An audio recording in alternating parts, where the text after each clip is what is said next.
aliens. Real proper aliens. Judoon.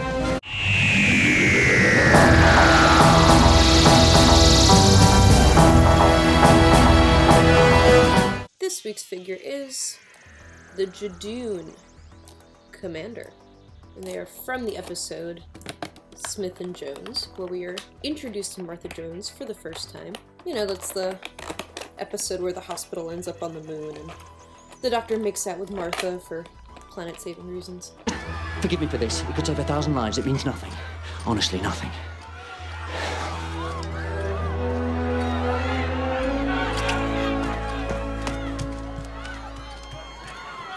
That was nothing. This is actually an extremely beautiful figure. This might actually be the most finely crafted of all of the figures I've personally looked at so far. The face is like super detailed.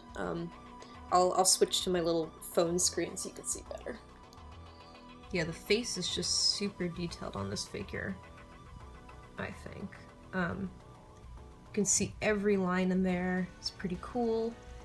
All the details on the costumes, right down to the gun holsters and the detail on the boots and things like that. I don't mind the Judoon. They're kind of like Stallone as Judge Dredd rhinos from space. As always, we have another magazine, which is my favorite part of the whole figure collecting experience.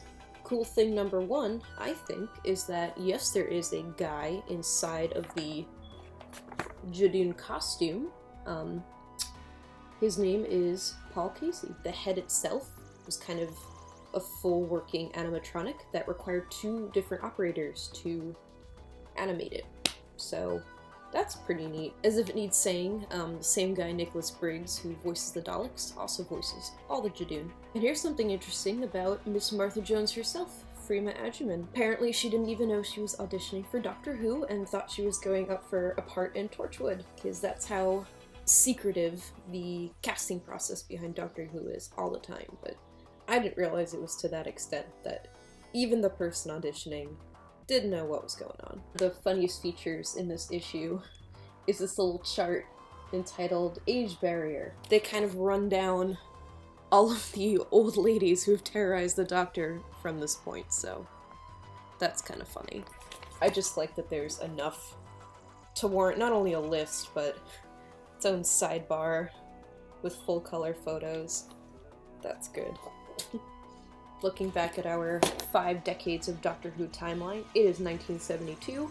We are firmly in the Pertwee years of the show. Honestly though, I mean like the Judoon as a whole, as characters and a fictional species and stuff on the show, not the most interesting, to be honest. But I will say they do have a pretty fantastic, albeit simple, design, and I think in this figure it's really showcased quite well, to be honest. You know, I'm noticing details about them on the costume that I kind of hadn't before, from the little buckles on the back of the shoes that match the gladiator skirt, and I like that in this issue, you know, as always, they go into detail about the costume, and I don't know, there's just kind of a lot that went into this outfit, which at first glance kind of seems like generic all-black army clothes, but it's actually kind of cool. Alright, our next episode is going to cover the Skaro City Dalek, which is from the first Doctor era, so pretty old. And I like it already because the little eggs, the little dots on them, it looks like button candy. So I already like this figure. I'm excited. Be sure to check out my channel for more Doctor Who figurine reviews, as well as all sorts of other Doctor Who and generally nerdy content. And check out my site at DoctorWhoProblems.com. Allons-y!